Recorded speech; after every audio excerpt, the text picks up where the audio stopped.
कापूस पिकामध्ये टॉनिक मारायचे तर टॉपचे, नाहीतर मारायचेच नाही. हे जर जाणून घ्यायचे असेल तर ही रील आता सेव्ह करा.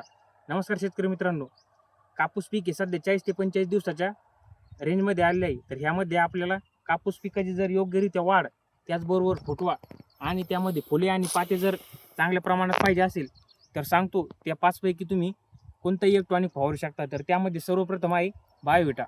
तर बायोविटामध्ये आपल्याला बायोविटा सीवीड एक्स्ट्रॅक्ट हा घटक बघायला मिळेल.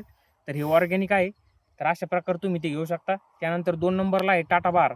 टाटा बारमध्ये तुम्हाला फ्लुइक ॲसिड, त्याचबरोबर अमिनो ॲसिड आणि काही मायक्रो एलिमेंट बघायला मिळतील. तर ते झाडाच्या वाढीसाठी मदत करेल.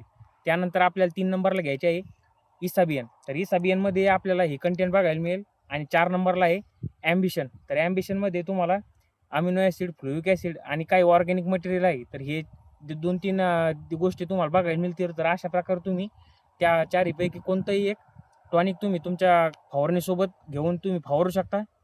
तर तुमची वाढ ही कापूस पिकाची चांगली झालेली दिसेल. तर अशा प्रकारे तुम्ही घेऊ शकता. धन्यवाद.